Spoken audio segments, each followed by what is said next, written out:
Hey, this is Zachlog the Great.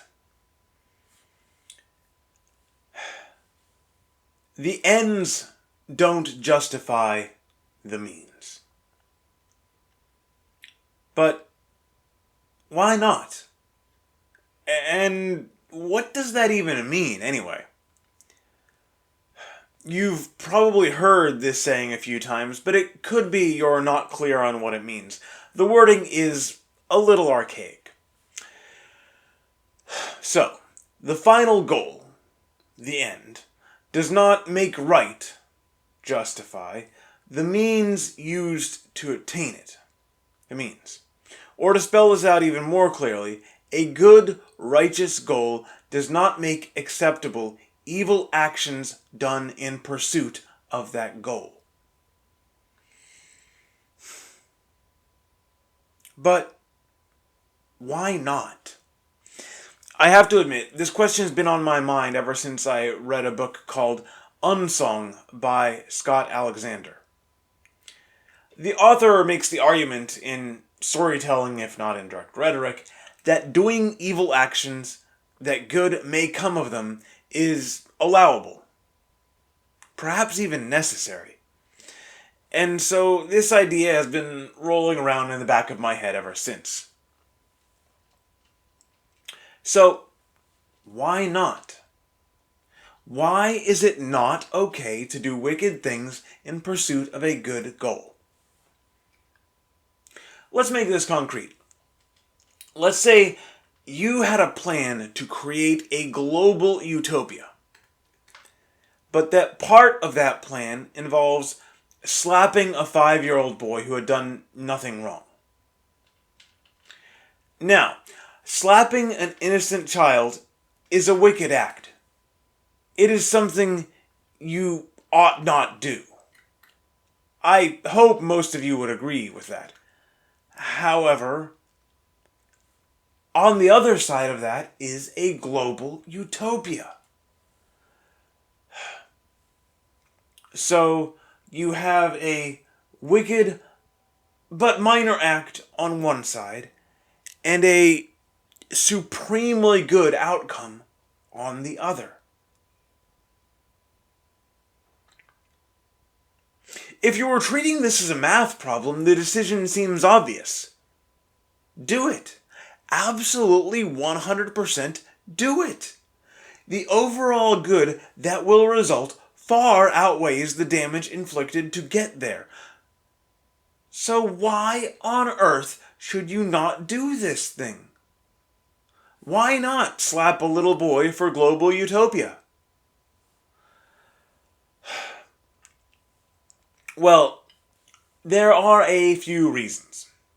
A couple of practical ones relating to human nature, and one specifically Christian. First is the problem of limited knowledge and unintended consequences. It is a simple fact that even the most intelligent of us human beings is ignorant about nearly everything. We do not have the capacity to know about or understand even a tiny fraction of what is happening all around our world at any given moment. Closely related to this is the law of unintended consequences. Every action of yours to achieve some particular goal will have many consequences completely unrelated to that goal. When you combine these two principles, limited knowledge and unintended consequences, you will see that you can't really know what the consequences of any given action will be. Any plan of yours can go awry in 1,000 different ways. And any action you take, for instance, slapping a 5-year-old boy, will have effects you could not possibly have foreseen.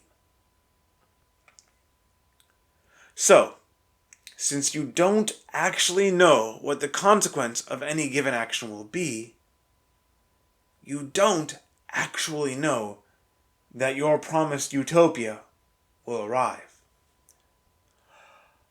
All you can know at any given moment is if what you are doing is wrong or right.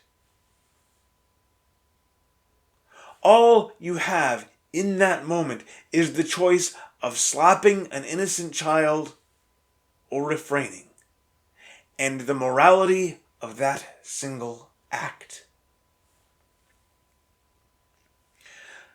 Second is the problem of gradual corruption. In many areas of life, there's no such thing as standing still. You are either progressing or degrading. Moral character is one of them. You are either growing better or worse with every choice you make. If you think about this, you can probably see this in your own life. The first time you broke some particular rule, you felt it. It was a big deal and kind of scary. But the next time, it was just a little bit easier. And if you didn't check your progress, it eventually felt like nothing at all. So, in order to build your utopia, you have to slap a 5-year-old boy who did nothing wrong. Not good, but not a big deal. But then later the plan gets complicated. You find you have to punch that same child. And it's just a little bit easier. And then you have to kick that child. And the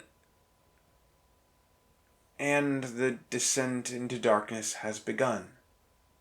And every time you justify yourself a little more, you become a bit more committed to the cause and willing to do just a bit more. After all, it's utopia on the other end, right? What price is not worth paying? And this attitude won't be restricted to your utopia. It will spread into other areas of your life as well. The willingness to treat others as tools, as merely a means to an end, will affect everything you do. So those are the two arguments from human nature in general: limited knowledge and progressive corruption. And now for Christians specifically, and I must admit I'm basing a lot of this on C.S. Lewis's essay, The World's Last Night. He's a lot smarter than I. So if you feel like reading instead of listening to a video, go straight to the source. But here's my take.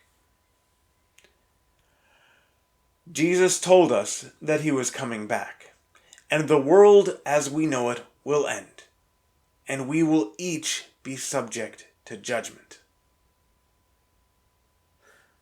Now, and here's an important bit. He also told us that we wouldn't know when this would happen, that we wouldn't see it coming and wouldn't expect it. If anyone tries to tell you a date for Jesus' return, point out to them that by doing so they're calling him a liar. So, let's say you have your plan for utopia.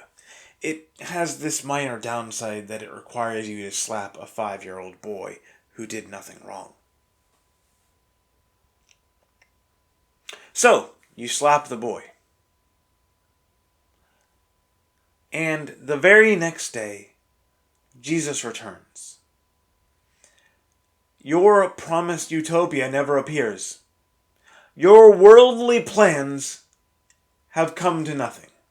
You are no longer the great man who built heaven on earth. You're just some asshole who slapped a little boy.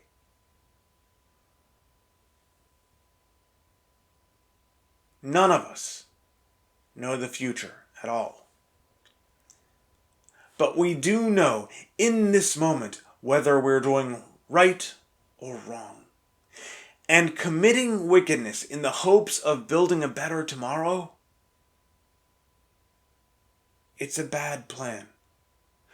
Because your tomorrow may never come, but that act of wickedness will stain you forever.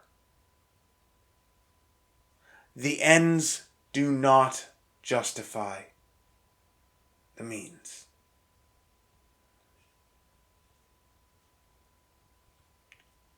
God be with you.